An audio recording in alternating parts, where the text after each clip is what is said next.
Dun, dun, dun, dun. Patrick, what are you doing now? I'm Alpha Man. Check out my new cape.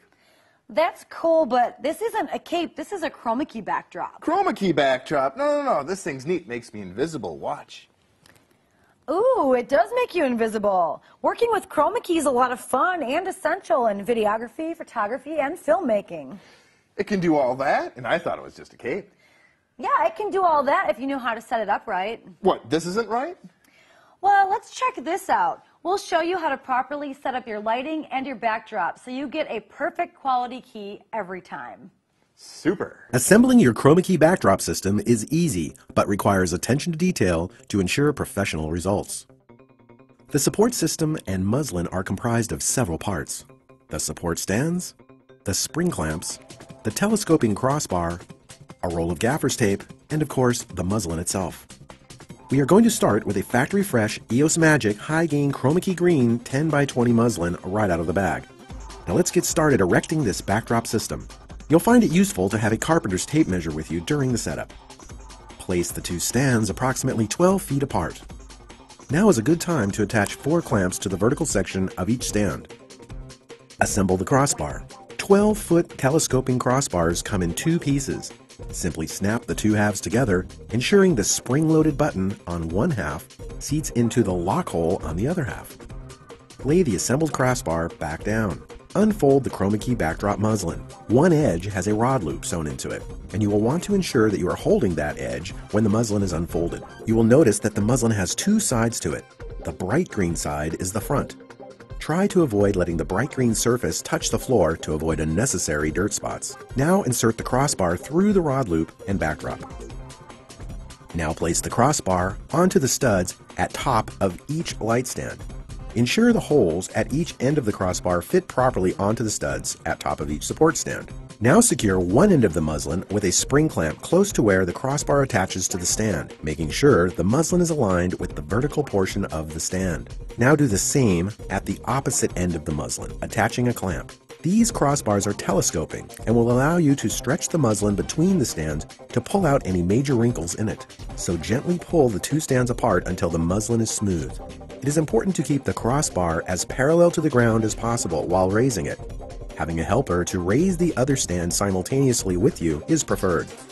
Now extend the topmost section of the stands up as high as they will go and lock it into place with the tightening knob. Do not over-tighten the knob. Now attach the second spring clamp, ensuring that there is enough tension across the muslin. Now extend the middle section of the stands up until you reach approximately 8 feet high, or whichever height you need for the subject you will be shooting. For head-to-toe, full-body shots, you will need to set the height at 8 to 10 feet from the floor.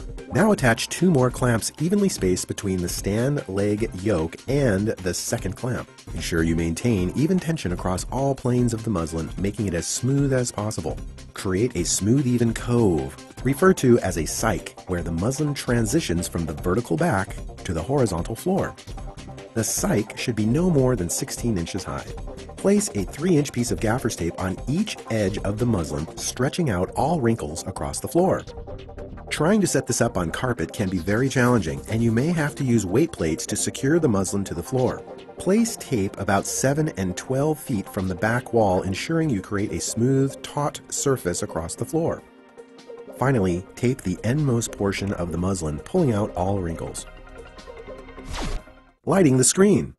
The main goal you want to achieve while lighting a Chroma Key screen is to ensure the light falls evenly across the screen, with no cold or hot spots anywhere across its surface. Always keep in mind that variations in brightness will appear as radically different shades of green or blue to your computer software. So do everything you can to ensure even illumination of the screen. For full body head-to-toe work, you will need a minimum of 5 lights to light the screen and your talent properly. With a professional set of daylight Kelvin lights and our new high-gain Chroma Key green screen, this is easily accomplished. If you must use tungsten light sources, ensure you have tungsten to daylight (CTB) filters on all lights. This will dramatically improve your keys with tungsten sources. Place 2 lights of equal power 7 feet from the back wall. If you are using fluorescents, ensure you remove the front panel diffusers from their softboxes. Do not angle the lights in at the screen, but keep the front of the fixture almost parallel to the back wall. You will only angle the lights inward very slightly until the two lights cross over in the center of the screen. These two lights create an imaginary line across the floor surface. Your talent must stay in front of that line at all times. You do not want light from these two side lights spilling onto your subject. Next, position your key and fill lights. Ideally, they are best placed at the end of the screen at each corner. Set the light heads at between chest and head height in relation to you. It's usually a good idea to use diffusion gels or softboxes on your key and fill lights when doing most Chroma Key production work.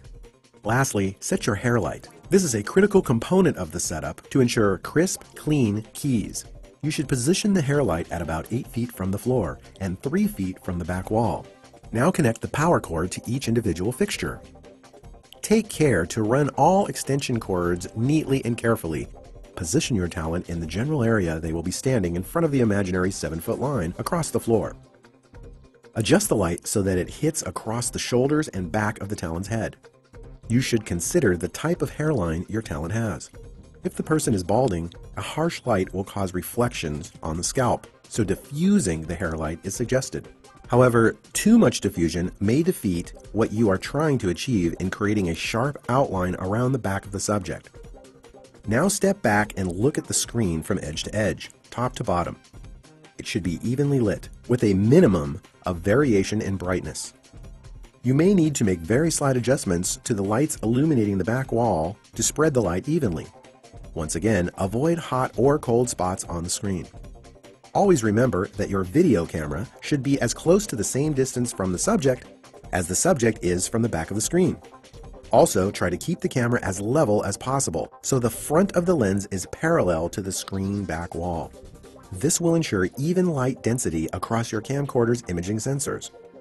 Do not, under any circumstances, operate your camcorder in auto exposure mode when shooting in your Chroma Key Studio. Ensure you have your shutter speed and f-stop iris control set to manual.